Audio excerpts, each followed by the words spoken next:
with jobs leaving the country, we needed to do something to redevelop small-scale manufacturing.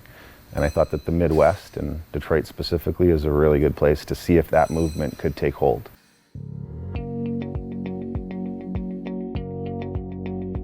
I'm Zachary Pashek. I'm the owner and president at Detroit Bikes.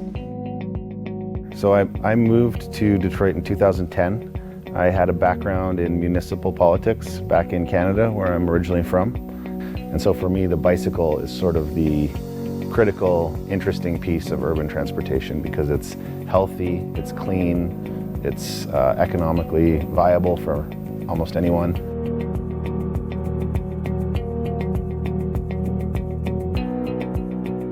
This factory that we're in is the largest bicycle frame manufacturer in the United States, and it's not all that large relative to the industry, but for America, it's quite big.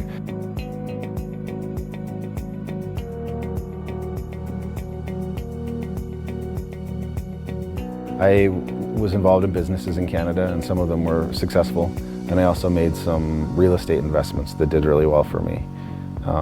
So when I moved from Canada to the United States, that was one of those rare times where the Canadian dollar was worth more than the American dollar. Usually it's worth a lot less, but the timing for me was good.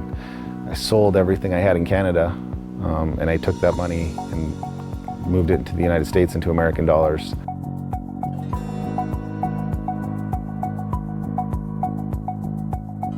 So setting up a factory is really challenging, and I've overcome a lot. I mean, not just me, this organization has overcome a lot. In the beginning, we were fabricating our own machinery. So that's a whole business in itself, figuring out how to make your own machines to make bikes with.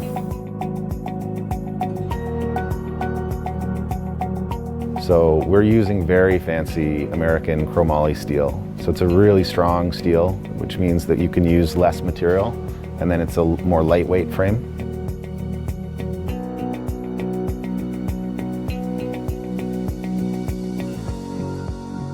We've got a retail store in downtown Detroit. The storefront went in 2013, I think is when, maybe a little later. But there were nothing but vacancies all around us in Capitol Park. And if you go down to Capitol Park now, you'll see that there are no vacancies.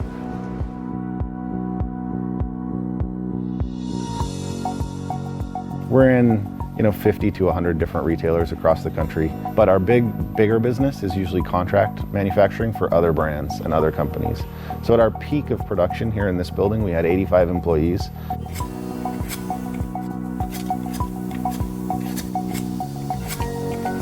My job here is to facilitate the production. So I need to hire the right people, and I need to make sure they have what they need to produce bikes well. They're called Detroit Bikes because it's the people from this city, it's the expertise of this city, the manufacturing background here that goes into making this product.